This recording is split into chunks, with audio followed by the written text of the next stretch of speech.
Hey, can you guys hear me? I can Yes. hear you. Yes, we can hear you. Nice. Hey, there we go.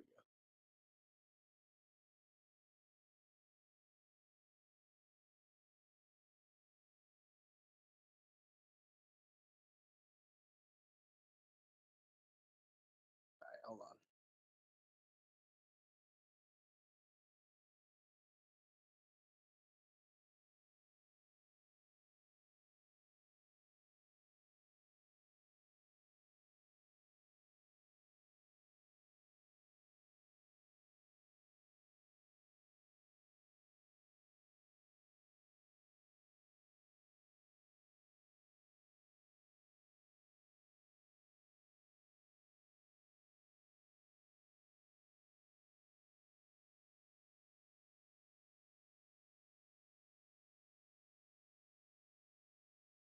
See here, change the name. God damn. See here.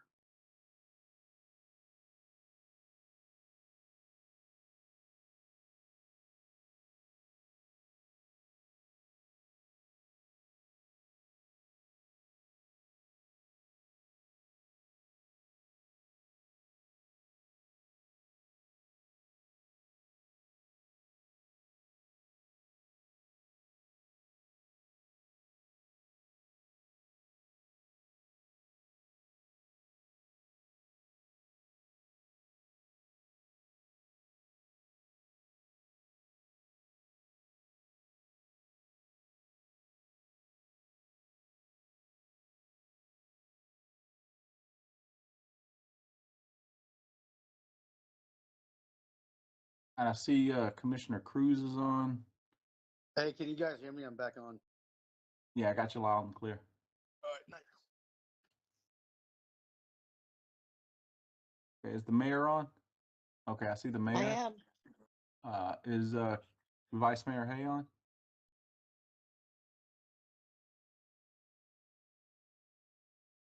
Vice Mayor Hay?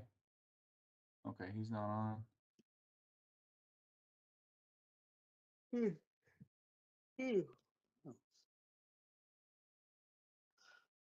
Got some pretty cool names on the participant list right now. I like it. Did you see the one earlier? I did. All right. So, okay, Commissioner Kelly, she's on. So we got Andrew, do you I'm mind here. texting the vice mayor? He's doing it now. Okay. Or either Candace, you can do it either way, either one. And I'm gonna give it like 2 more minutes and see if he hops on.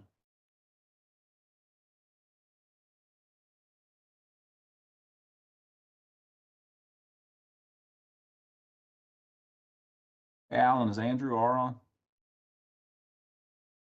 Okay, Andrew, you hear me? He's on a plane. He's on a plane, so he's not going to be able to speak. Yeah, Dan, I'm here. Hey, we got a lot of these change orders as far as like adding to the I know the Centos one, and we got some other with the tire treads as far as making budget add-ons. I just want you to speak briefly because there's probably like 6 of them I saw on the agenda, and I want you to just provide a background on why those were happening. Yeah, absolutely. I got you. All right. Oh, Pastor Bob's going to be giving an invocation. I haven't seen him in a while.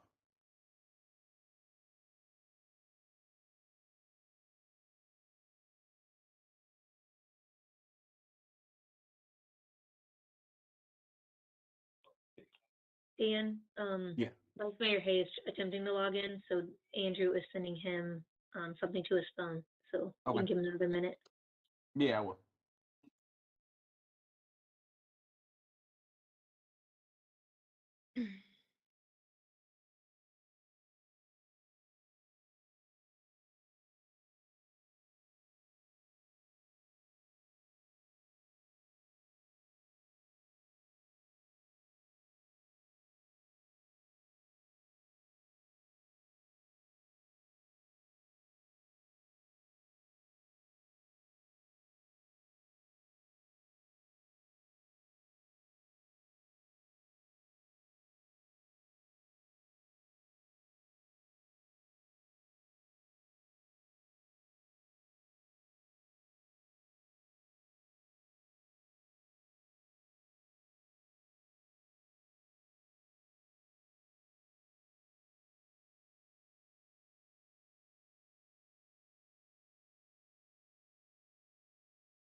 And I'm gonna go ahead and get started, guys.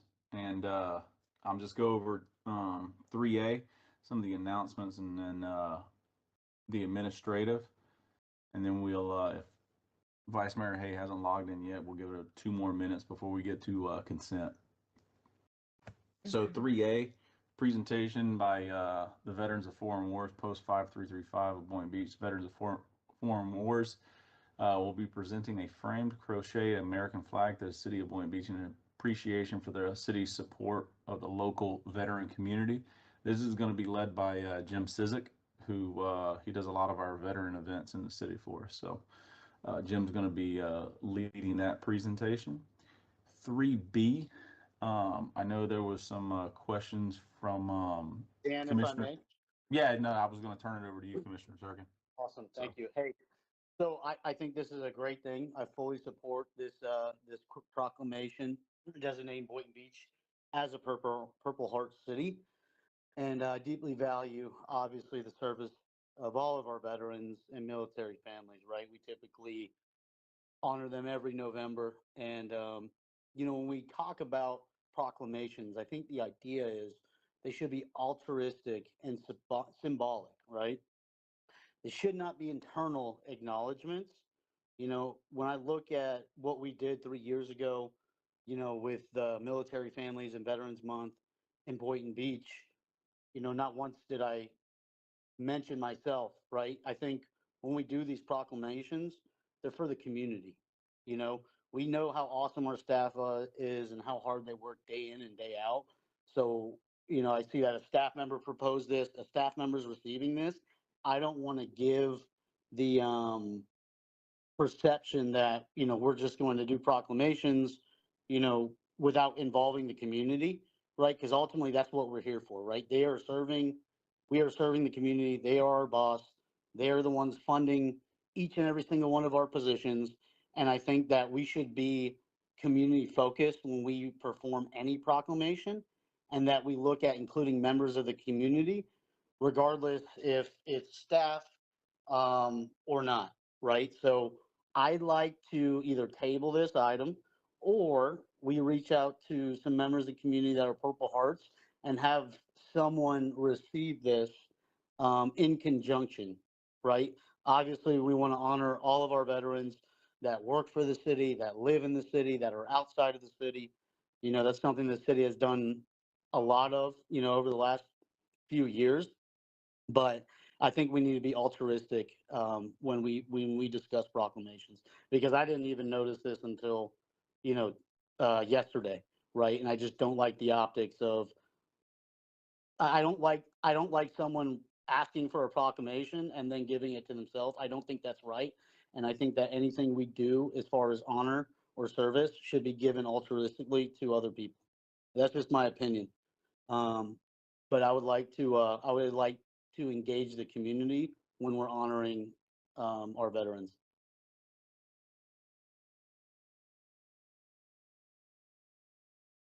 I Ted, understand. Ted, you got your hand raised? Yes, thank you, Commissioner, for that I think feedback. the mayor was talking. Oh, I think the mayor has Oh, something okay. to say. That's okay. I didn't raise my hand. I do see where you're going with this, Commissioner Turkin, and I have received some feedback.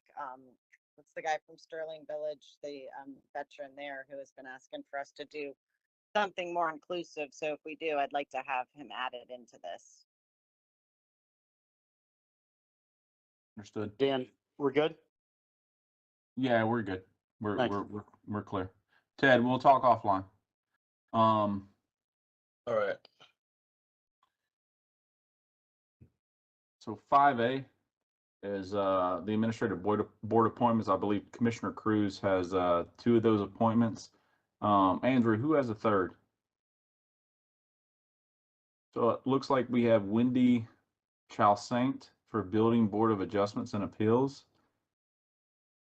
Abby Canton for the Historical Resources Cruz. Preservation.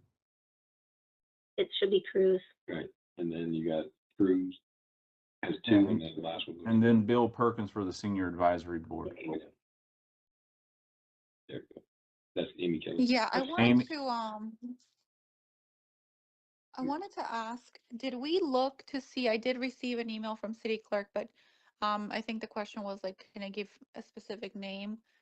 That was not really the intent to like give a specific name. It was more like anybody who submitted an application since the last appointment should be on there. So that was kind of my question. Were there any others that So, submitted that maybe were not on there? Not sure, but so, that's hi, this is Maylee. I do have, so the only other two that are not on the list are ones that applied for this CRAB board, the CRA advisory board, because we have no appointments 6:30. available. There's no positions that are available. So those are the only two other ones, but all the other ones on here that have come in since the last meetings. Okay. So how do we when somebody submits an application, is it like a paper app or is it like online? How does it work? It's online through the advisory board. We have an application on our website on the advisory board page, and it comes directly to us. That's why I was asking for a name, so that way I can like do a quick search to see if one came through that like didn't come through to me specifically. They should all come through, but I wanted to do a search. That's why I requested a name. Yeah, thank you for that. And I didn't want to give a specific name again because I just want to make sure that like everybody who's applying, just wanted to make sure nobody's falling through the cracks. So for sure there was nobody else that applied.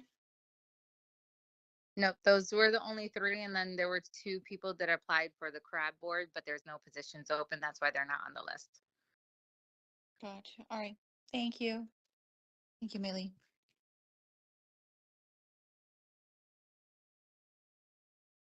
If I may. Sean, are you on? I am. Hey, real quick, in regards to the advisory boards, Yes. if, because this is, and this has been like an ongoing thing and, it's, I think it's just the timing of people applying and then when it comes, to the agenda and how it needs to be published a week prior.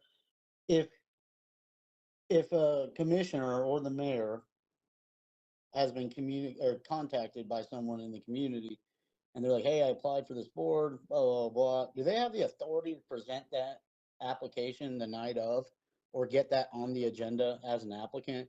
Because if my colleagues had someone that they had talked to and they trust and they vetted and it's their appointment for that specific seat in that board, I'm personally fine with being okay with that because their appointment, they're doing the vetting. And so what I don't want to happen is we miss people who want to participate and volunteer and they're not able to because of, a delay in timeline and everything. So I guess what I'm looking for is just clarification. If like, for example, if Commissioner Cruz had somebody, she's vetted them, they want to be on the board, and they're not listed as an applicant, but she has the resume and she can disperse that, I'm okay to move forward. Is there a mechanism where in that situation we could move forward with consensus? So one of the things that's on the agenda actually is an ordinance, which is the first reading relating to our advisory board. So that is certainly something that our ordinance doesn't currently address. And it's something we could address in that ordinance that we're going forward right now. But because it's not addressed currently, it's certainly something you could do, but it's also something we clarify in the ordinance. The only thing I would say is there are certain requirements. So you know, I think Can it I? wouldn't, go ahead. It would be There contingent, I guess, on the board, right? there are certain requirements that we have I to have- double, such as that we have to make sure that they're registered voters. That's like one of the main requirements. So, And so those are things that we double check before we put people on the So- board. Maylee, I think the way we could do it is a commissioner could appoint someone subject to verification by the city clerk Mhm. as to their eligibility. Because And right think that's now, great. they're Well- verifying the eligibility before we put their name available. And there's nothing that precludes us from doing it on the back end. And just for paperwork purposes, I would prefer that there is an application, so that way we have paperwork that shows that they specifically applied for a specific board. Because we like to keep the documentation for that. But if it's subject to that, then I'm fine with that. Yeah. Maylee, Yes. can I be heard? Is anybody hearing me? Yes, Yeah, we can hear you. Got you loud and clear, Vice Mayor. Okay, thank you. I just have a challenge to that process, because to me, that's saying that, I could bring somebody up at the last minute at the meeting, and I want them to be on this board, and they volunteered, and if we pass that, I think if you're going to be a vibrant, good board, not board member, well, board member, yeah, committee member, you need to follow the rules. And that is to get an application in so it can be vetted, so it can be looked at. And I think we open up a can of worms by, it may be several people come up now and challenge, they want to be on that board. And I think it's just not worth it. Follow the rules, get your application in on time, okay? So it can go through the process, and then we select. But opening up this thing for anybody at the last minute, I don't go along with that.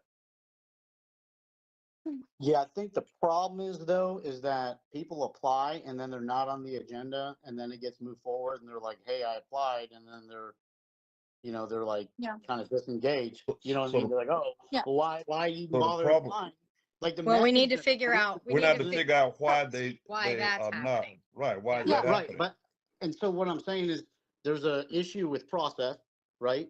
And we should not allow the issue with process derail people who want to serve, right? Because if you're super motivated, you're like, oh yeah, well, we didn't get your application in time. That's to nobody's fault, right? That's just of our current process.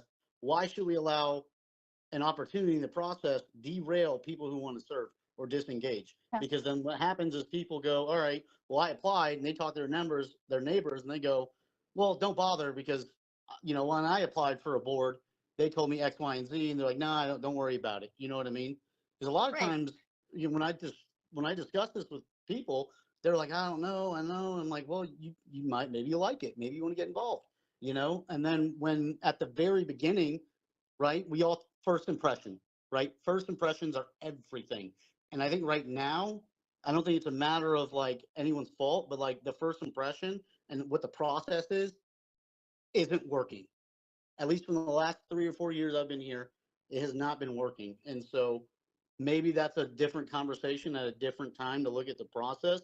But I do want to at least allow an option that if we have somebody that's motivated, right, or maybe they're on vacation, they come back and they want to be appointed, whatever the case may be, we should not allow like a simple logistic to deter them.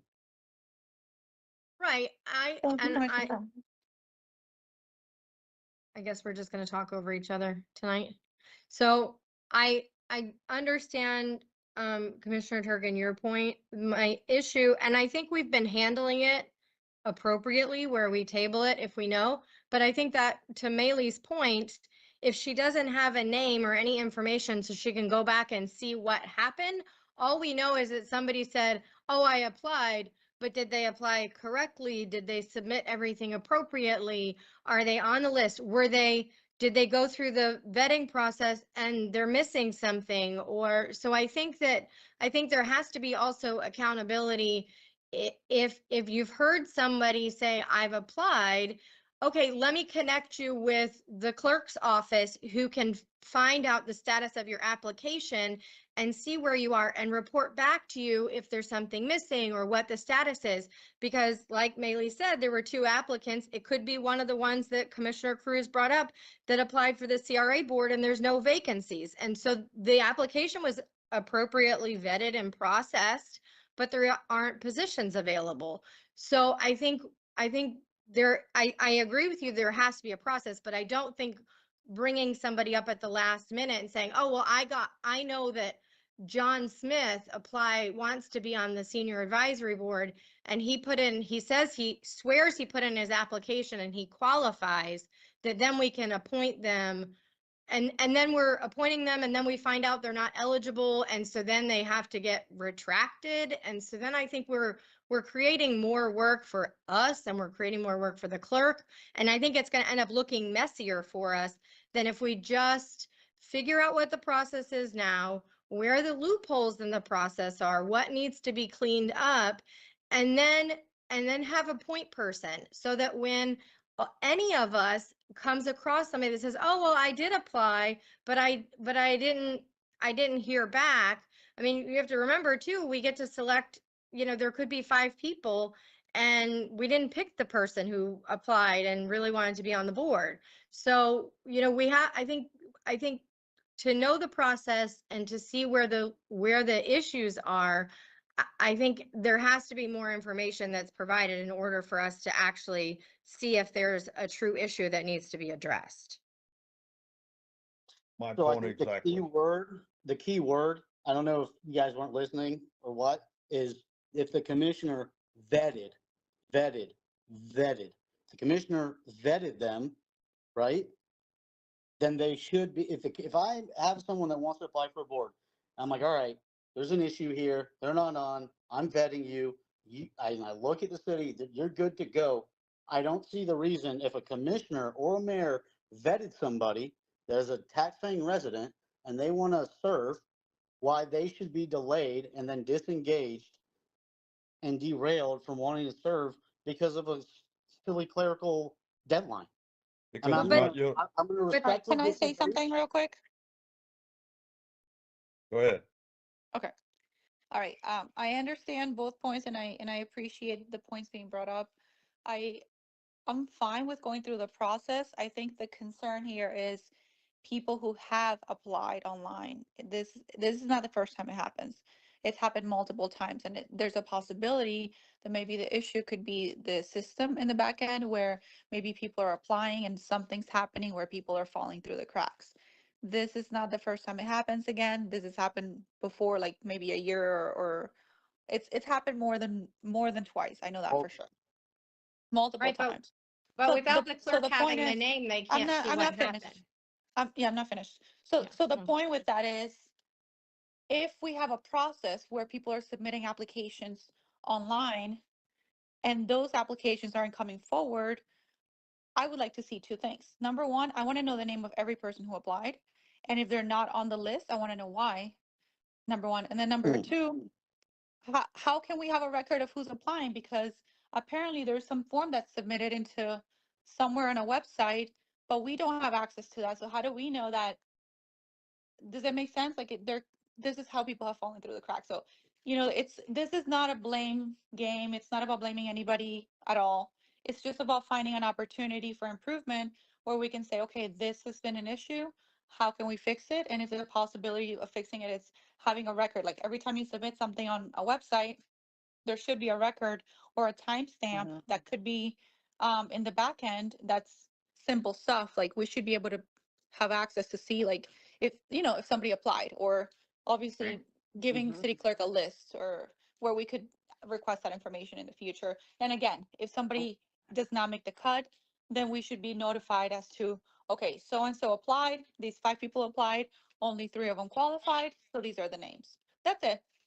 Right. No, I agree with you. I think though it's important to find out if you know a specific person, so then the clerk's office can go back and see what did happen. Either the application didn't go through or whatever. But if we don't have a starting point of a name to see where the process is failing, then how do we fix the process?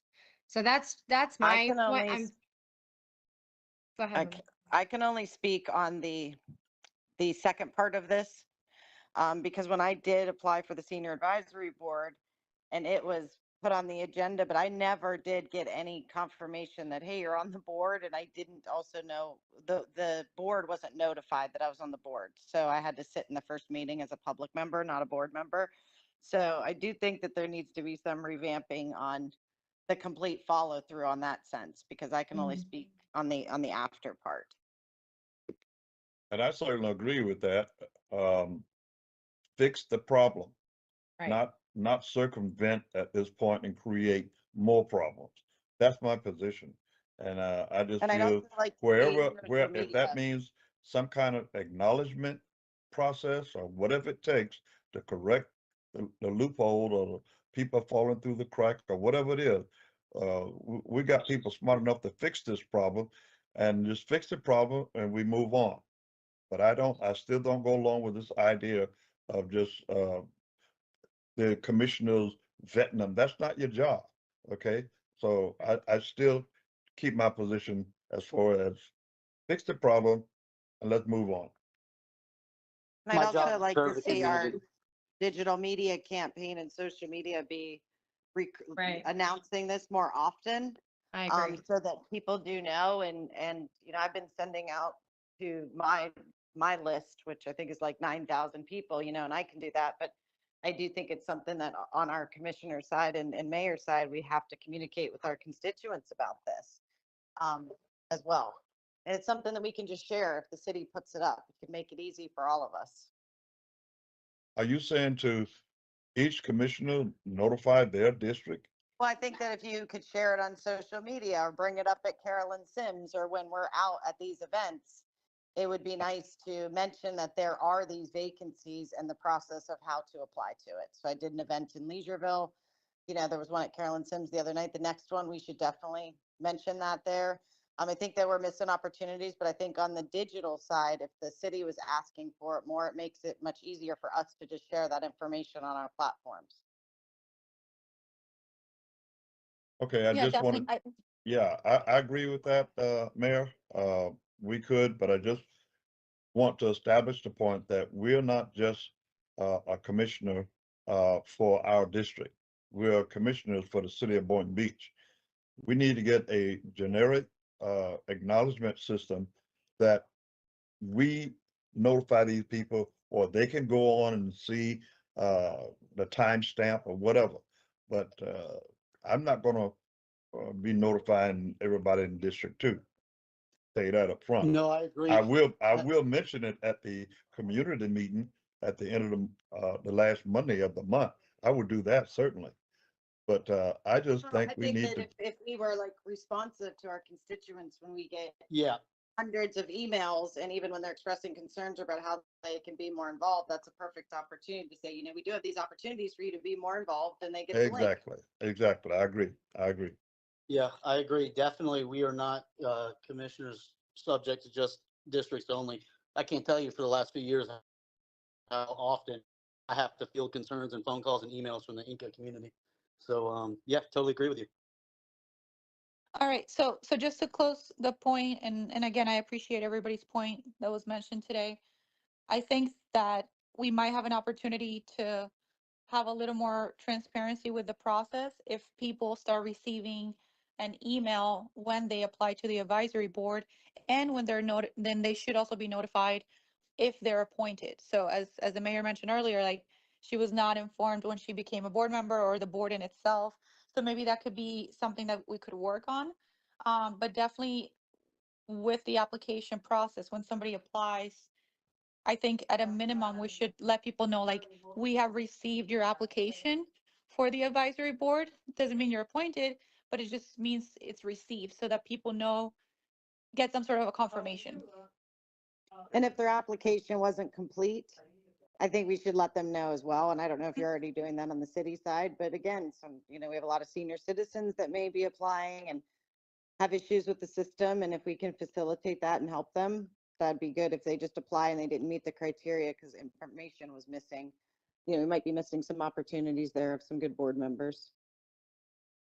Um, so I have a suggestion, I should say suggestion, I'm sorry.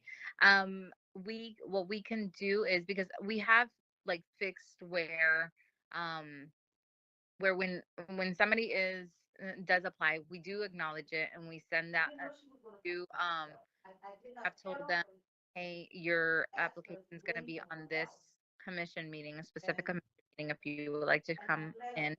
And then afterwards, we are sending them the letter saying you have or you haven't approved. But what we can possibly do Somebody is have on the TV on. that same letter that shows who's being appointed, maybe I can have at the bottom did not qualify, or and maybe a list at the bottom that just says applied, but there is no position open for the specific advisory board that they applied for, something like that. So that way, at least you guys can see that these people applied, but there was a reason why. It's up to you And guys. maybe they want to apply to a different one. Yeah, and we do typically tell them like, hey, there's no application, there's no positions for these boards, but these boards are open over here, and we have the list of the boards that are available, and the list is updated every time we have a commission meeting, and the advisory board is if there's a position that's filled, then we update it on our website as well. I think that's a great idea. And in addition to that, could we automate it? Because I know it takes time from city clerk's office to send those emails, and it's great, but on an application sense, like if at submittal, kind of like when you order something on Amazon or whatever, you get an email automated, like we've received your application. Simple. That's it. And then after the fact, if they're appointed or not, that's something that city clerk can handle. But an automated email, I think, would be beneficial, at least so people know it went through. And if they don't get an email, then they know it didn't go through and they can do it again. I can talk to IT on that part. I'm not sure on the back end what has to happen for that, but I can speak to IT in regards to that. Yes, if you could ask them and maybe let us all know via email what the real process is and the follow-up and how we can adjust it, then we can keep moving.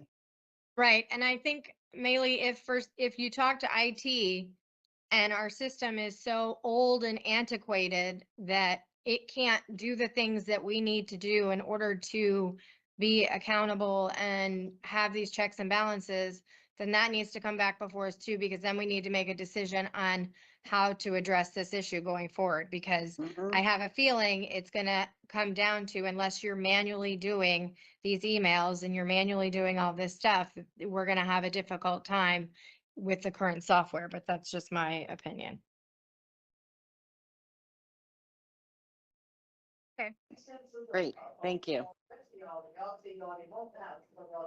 Is that someone's TV or something?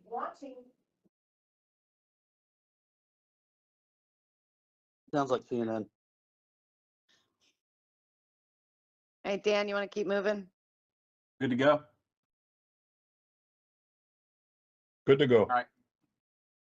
Oh, we're going to start with item 6A. I'm going to go through these chronological order.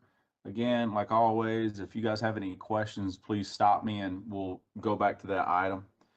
Some of these are going to be reoccurring annual items that they'll probably look familiar to some of you guys. The first item, 6A, that's going to be a reimbursement through IPTM.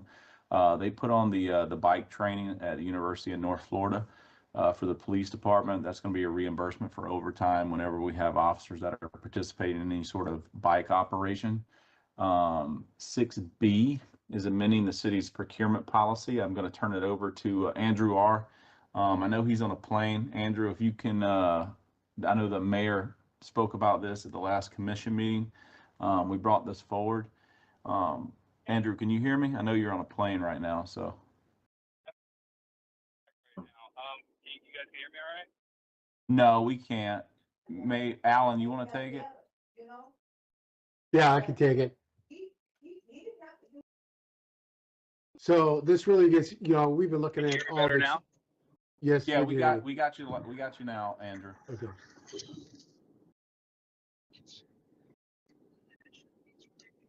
you hear me? Go ahead, Andrew. Sorry, hold on one second. Okay. Yeah, so we have a resolution to basically increase the 3 quote threshold to $75,000. After reviewing the market conditions and how everything is, we feel that it's really in the best interest of the city to do so, and also to expedite the operations. It would allow us to get a lot more stuff done. I also want to let you guys know that we are preparing a transparency dashboard. Right now, I've moved the purchase orders online so everyone can see them, and I plan on moving more of all the spend that we've basically spent throughout the year. I want everything to be more transparent to everybody. That's basically, in a nutshell, what I have to say.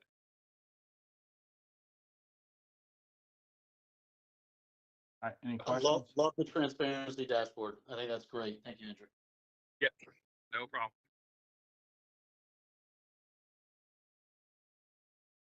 All right, moving on to 6C. This is the Literacy AmeriCorps. This is an annual thing we do with the library. We get a reimbursement. I want to say it's right around $60,000. 6D.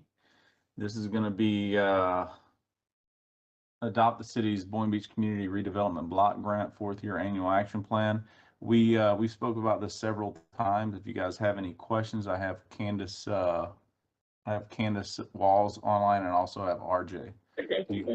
Do you guys have any questions in reference to the CDBG? Can we Okay.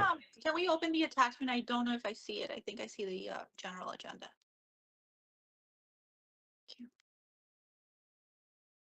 Could you blow that up a little bit?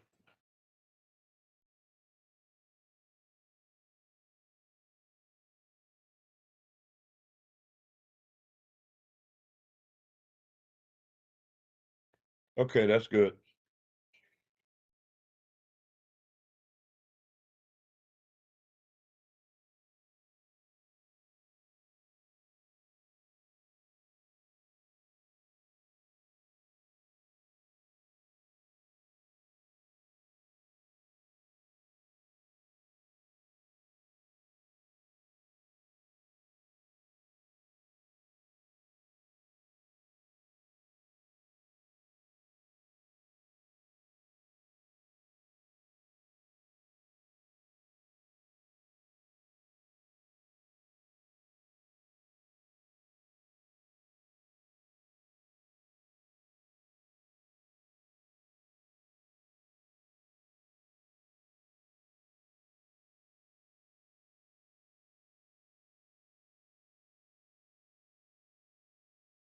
I remember discussing this before. Is this kind of like the same thing that we discussed before?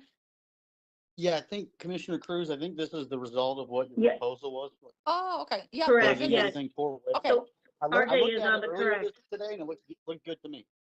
It Yes, was this is exactly what you guys Commissioner decided on proposed. with Yes, RJ's that presentation, and this is just where beautiful. you have to go and approve it, so we can go ahead and finally submit. But RJ's on if you have any questions.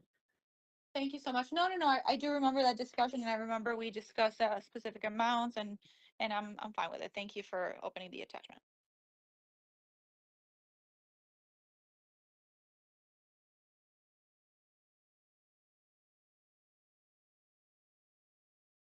All right, guys. Moving on, we're going to start with consent bids and purchases. 7A.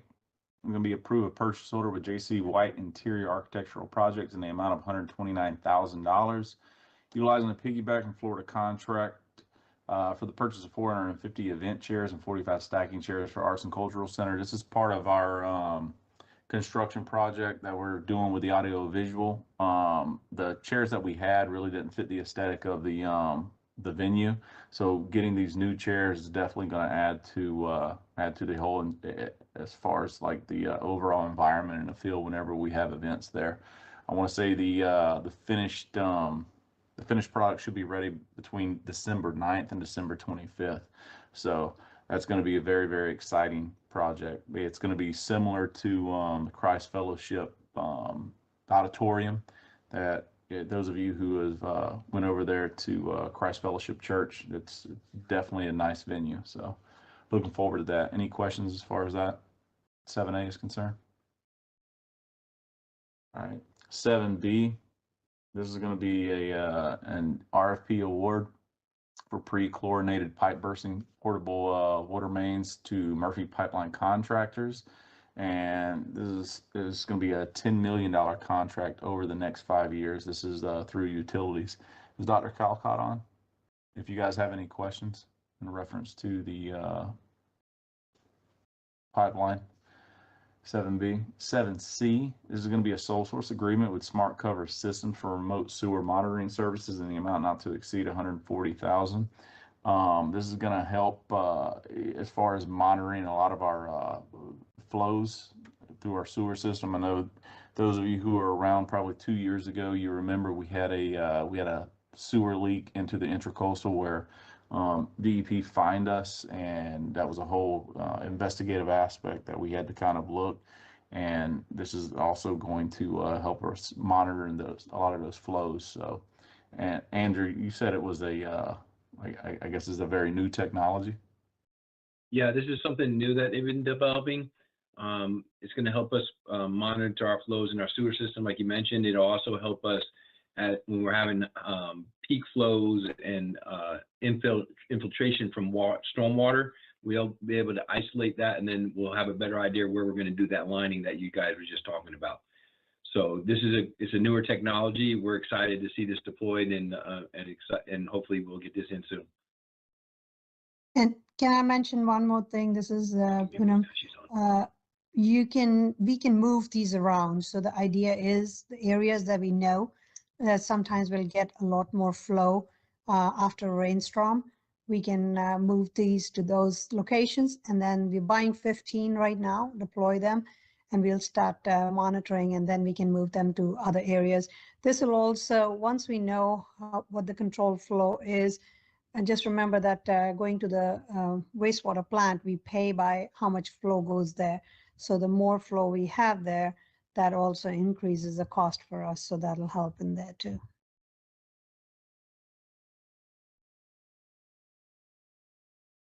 Alrighty, moving on to 7D. If you guys have seen we've been allocating some funds to our wastewater treatment facility.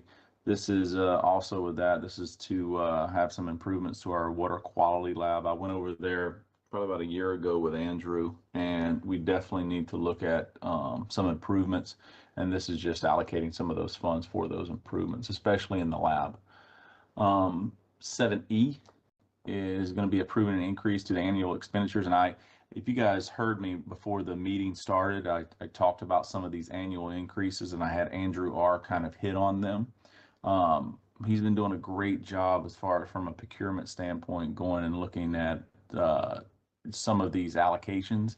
And I know Commissioner Cruz brought up mid-year budget amendments and things like that. This is us looking at these budgetary items and increasing it to where it's going to be more like standard as far as some of the demand that we're seeing as far across the board. So this is going to be for our tire recaps and retreads for our commercial vehicles in solid waste and the fire department. We got another one at 7F. This is going to be Cintas Corporation. This is going to be in reference to a lot of our medical supplies that we see all around City Hall, and some uniforms. And I want to say they have a portfolio of differing things that they offer the city. So if you guys want me to open that one, I'll open that one. 7G is going to be the amendment to the piggyback agreement between the city and Everon Technology Integration Security System, increasing the annual expenditure from 150 to 200,000. This is going to be Everon was formerly ADT. This is for our fire alarms and for our security in all of our city buildings. 7H is going to be a $20,000 increase to the total expenditures for Vinny's Auto Body Shop, resulting in a revised annual not to exceed the amount of $70,000.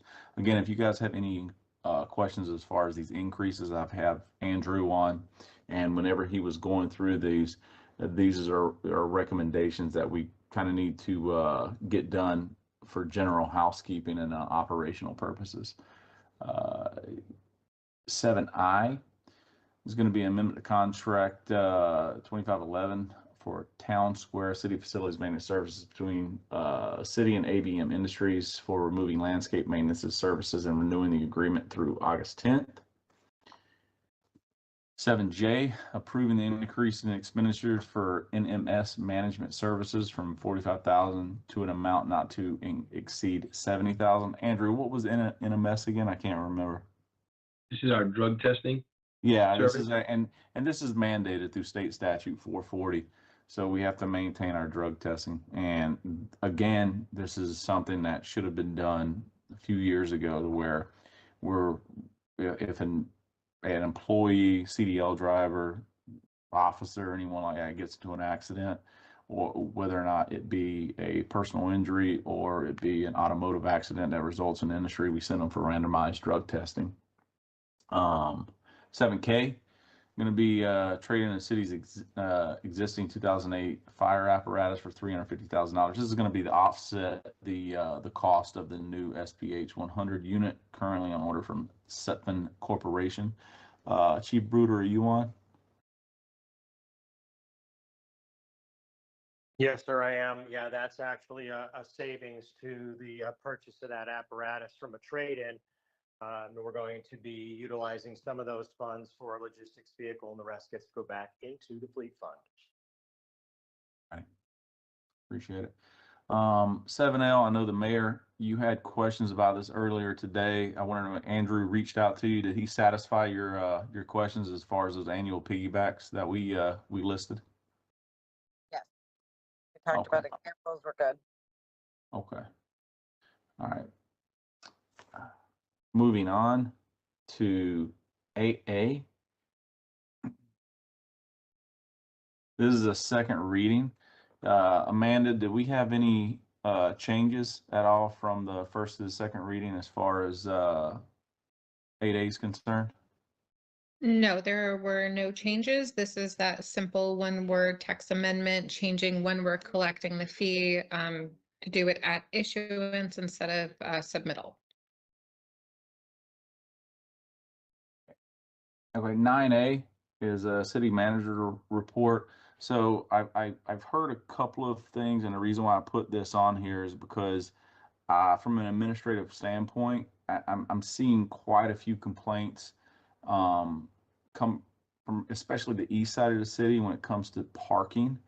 And I was talking with Andrew, and Andrew had seen that the village of Wellington, they do some creative things with their parking fines and stuff like that. And I've seen members of the community, they'll send me pictures and things like that of sometimes there's got to be 20 cars at one residence. There'll be semi-trailers parking in residence.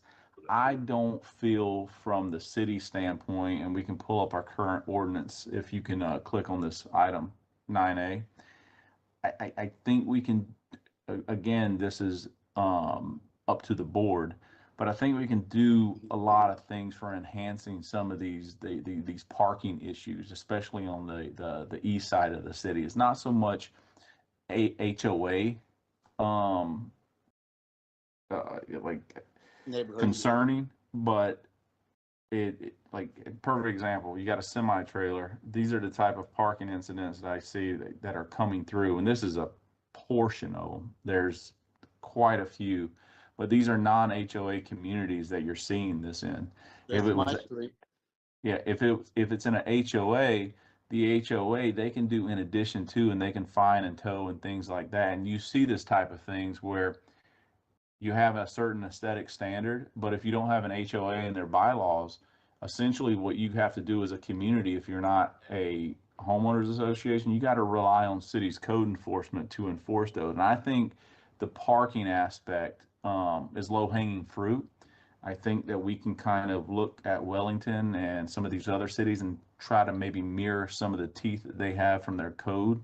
I've talked to some people, and I'll bring up the city of Pompano Beach. they were experiencing some of these parking issues, and they enhance their code enforcement. And a lot of the turnover, those of you who haven't been to Pompano in quite some time, between the CRA and code, they really turned that city around, especially on the east side. And I would like the board to kind of look at this as maybe something that we can mirror and we can kind of go forward on. So that's my idea. Andrew kind of told me about the different municipalities located and with what Wellington was doing. I think it's something that I've heard the mayor talk about as far as cleaning up the east side and doing some beautification. Some of these parking issues, what you guys just saw is probably about maybe 10% of what I've been sent, and it's definitely concerning. And at nighttime and evening hours, it can be an issue from a public safety standpoint as far as like some of our fire engines getting access to some of these roadways. Having too many residents inside of a home, sometimes when you have like between 15 and 20 cars. Now, the other thing that I brought up is if there's house parties or a special event or something like that, they can, what we can do is we can do an online permit, and we can make it very simplistic to where if they're going to have a party, they can have a permit and they can have special permissions for 3 days for additional parking, and they can apply for that. And that's some of our thought processes as far as like if you do have I perfect example, if you have a funeral and after the funeral, typically there's a house designated or a location where you're going to have quite a few people that are parking, weddings, birthday parties, things like that. But when it's this constant day-to-day activities and you have semi trucks parking in residential, I've seen like 18-wheeler semi trucks parked in residential areas that I'm driving around the city because I've lived here for 20 years. And it's something that I think we need to look at from a board perspective and maybe give staff the ability to have the enforcement opportunity to try to clean some of this stuff up. 100%. I support this obviously 100%, and I've been getting many emails and actually a hard package of a lot of these issues, and it's become, now that school is starting, it's becoming even more of a concern, because when it is dark and the kids are out there, they're having to meander between multiple cars, not being able to walk on the side of the road, and the buses can't get through. And then That's a great idea as well. On First Avenue, there were sidewalks put in, I don't know how many years ago, but for a second, they're completely cracked from multiple cars, even in front of 115, the apartment complex, which that has been solved. Thank you to everyone in the city. But the damage on the sidewalks it's done. Yep. Yeah, the kids have to walk into the road because all the cars are parked in the sidewalk where there's 14 couches along the sidewalk. Vice Mayor, I'm all for it, right? Like, hey, Yeah. you notice it, that way no one's blindsided. You do the warnings and then enforcement. That's it. I agree as well. I think it's a great idea, and thank you for. Yep, I think it's a great idea for bringing that up. Definitely support that. Is there a way to implement a maximum number of cars per household? Like, I think there is. okay. There is, or there's some when some municipalities allow one car extra per bedroom. Okay. Or per square footage, but I defer to city staff to do some more of that investigation. That's how it can be controlled, or that it's also, you're just not allowed to park on all of the grass and the road unless it's a special occasion. So if you have a driveway, that fits three cars, and then there's a special occasion, if somebody's there for, I guess, dinner or something. I don't know how all that works, because I don't think somebody should be penalized if they're parking right in front of someone's house. And I've done that in the Meadows. I park right in front of someone's house in there. The only other place that I really see it being a problem is Boynton Lakes North. I mean, they have, and I know they're governed by an HOA, but it's a very loosey-goosey HOA. And so Yeah. you go there and Many alligators at do like 5, Nelson 6, Texas. 7 in the morning. And also, so most of these problems are happening when you'll see 9 or 10 cars on 9th and 10th. And I ask anyone to, I know you don't want to get up at 4 in the morning, but take a drive. But by sunlight, they're gone. And then they're back Yeah. again at night.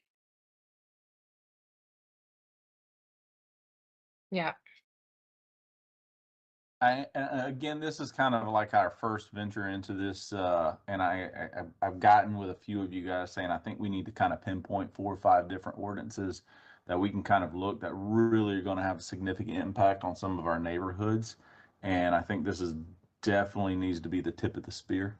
So that's why me and Andrew kind of looked at this and thought it was the right move to kind of move in that direction. And when we're done with this one and we kind of revamp it, we'll start looking at others as well. Dan, I just want Thank to you. chime in and say that I have I support this 110%, but I just wanted to share, I've got a nursery across the street from me, which they park on both sides of the street. Then down the street from me, there's a party going on and they parked on both sides of the street. I have to navigate my way through there. And sometimes I can't get through at all. So I know doggone well that an emergency, fire department, police department, or whomever could not bring a truck through there. So I'm glad we're taking us another look at this because it is far overdue.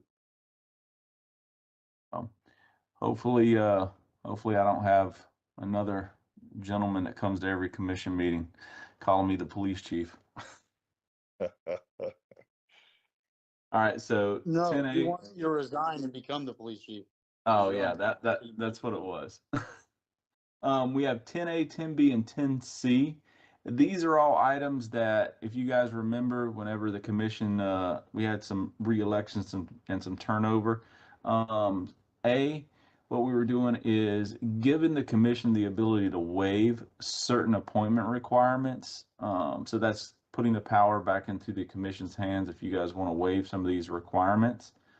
10B, this is going to be again another thing that the mayor, she brought forth, and I believe it was Commissioner Turkin, and you guys had said maybe making like enhancing some of the number of petitions that are required and signatures and the campaign filing fees and the signed bonds, things of that nature. And 10C, this is you guys providing us names for the Charter Review Committee.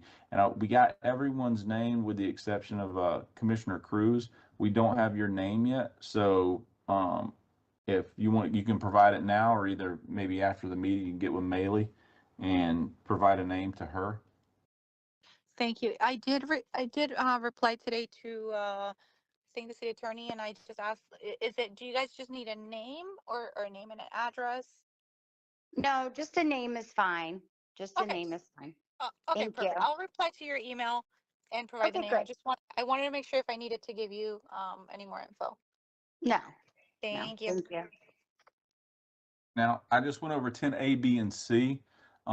Is there any one of those you guys want to talk about? And definitely, now, again, first readings, obviously, they're there. If we need to make amendments or changes to it, we can do that in between the first and the second reading. Second reading with a public comment. So again, none of these items are written in stone, so we can also always make changes and amendments in between the readings. So if there's anything you guys want to bring up, just let me know. Oh, Go sorry. ahead. Sorry, No, go ahead. Commissioner. Go ahead. The only, on 10A, the one thing that I had, we had all agreed about having it restricted to Boynton Beach residents. And I think this waives, that, residency requirement, and I didn't think that that really fell in what we had agreed to previously. So I wanted to just bring that up, that I really prefer, when it comes to these boards, that they're, residents, business owners, they're invested in our community, serving on these boards. Agree with you, Commissioner Kelly. This waiver, but this is situational, right? This isn't a blanket waiver.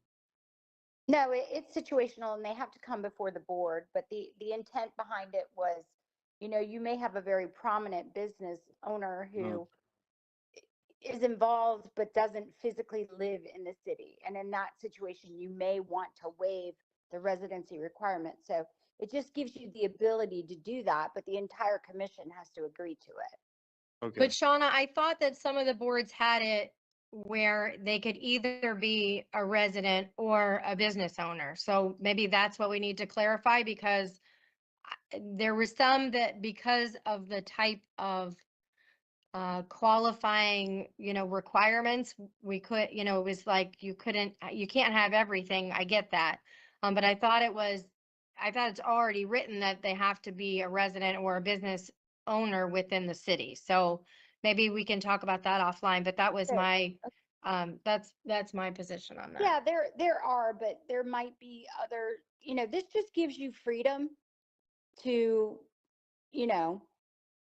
appoint someone if you feel they're qualified, if you're having trouble getting people. But again, it would have to be a consensus of the commission. So, it's on a case by case basis that this may come up, but however you guys want it written, we'll make sure we get that covered. Okay, thank you.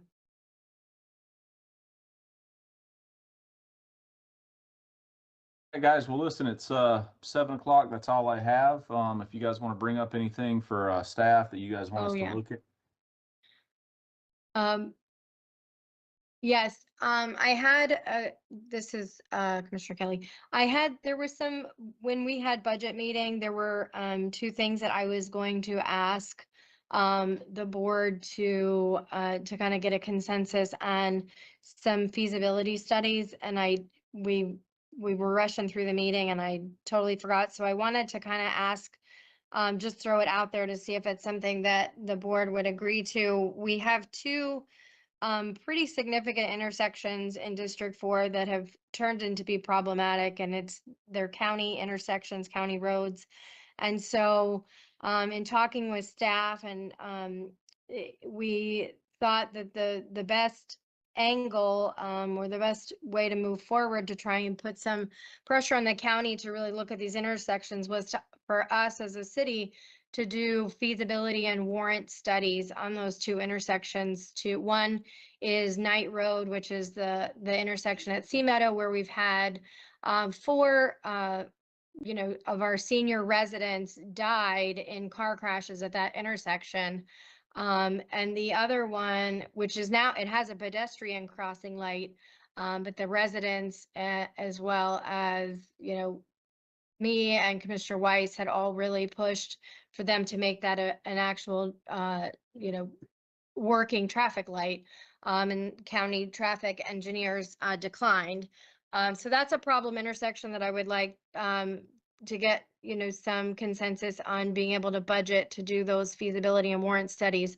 And the other one is High Ridge and Minor, where we've seen a significant increase in traffic. We have 2 schools where we have children accessing that intersection that is it's a single stop sign intersection.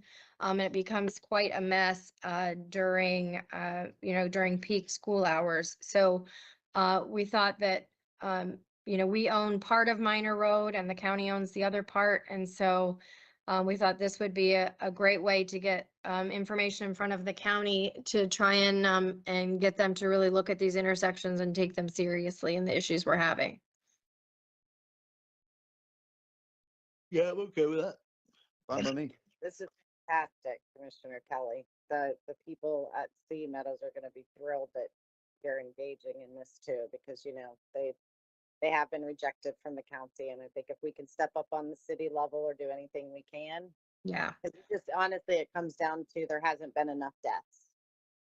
Right. And if Oh yeah, mortality absolutely. comes, Yeah. then they'll do it, and that's what their report says. But Right. they can't even. They did change the timing on the light, so that because people couldn't longer. even. Yeah, Yeah. they did change that, so there was Yeah. some progress there. And then Andrew, I think you sent someone out to fix the sidewalk, if I Yeah. recall correctly. So you know, we're almost there, but this is something that is so out of our hands at this point without the proper Yes. data. But if there's anything we can do to fix it, that would be fantastic. Yeah, thank you. Yeah, it's been we've done everything that we can get the county to do as far as new signage and new lighting and new alert systems and all this stuff. They've been willing to spend that money, but this is a struggle. So, you know, the law allows them to make exceptions when you're talking about a senior community, but so I think we just need to keep on them and keep putting the pressure. And so this was something that staff had recommended. So thank you guys for supporting this. Yeah, I certainly agree with you, Commissioner Kelly. I've been sort of noticing the High Ridge and the Mine Road one myself. And I think one of the top priorities that we all agree with is safety in our city. Yeah. And I think we need to really do everything within our power to put pressure where we can.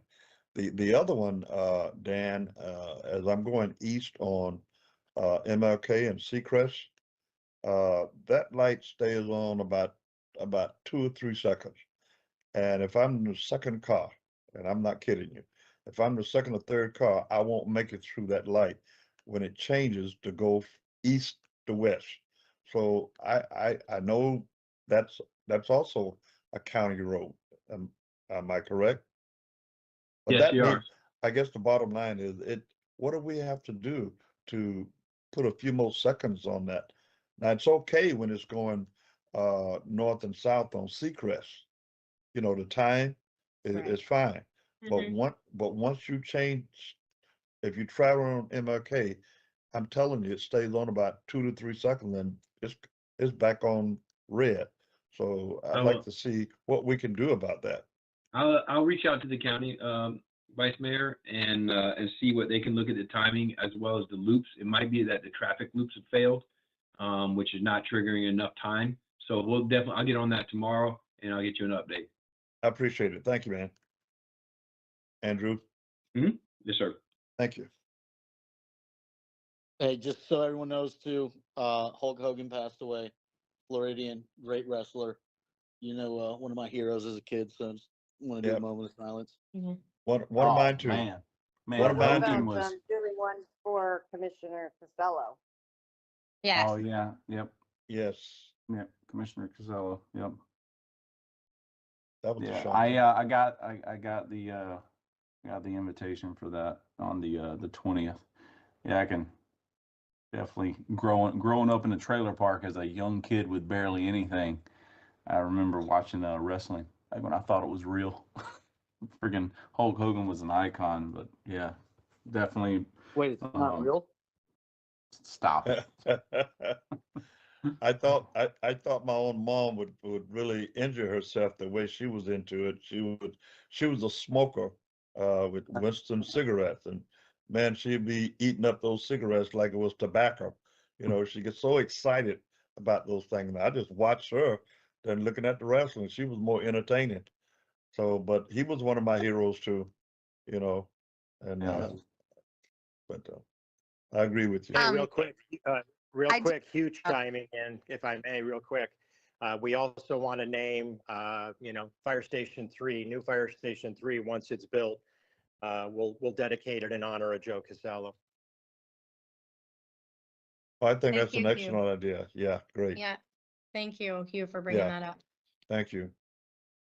This is Yeah. mainly, I wanted to let you guys know because of that, the county is going to have a special election. I have the dates in my office, but I can I'll let everybody know, especially PD, just to have a heads up because whatever precincts are within the district, those will be open here in our city, since most of it's within the district. So that will be very soon, and they're gonna. Would that Go ahead.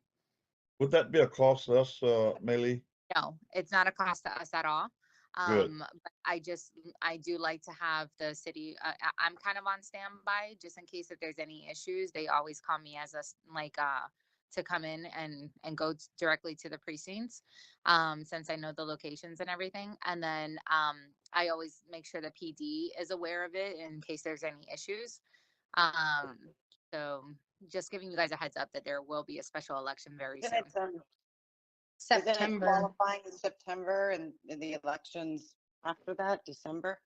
Qualifying is Yeah. August, the primary Ugh. is in September 30th. September, and the special elections in December.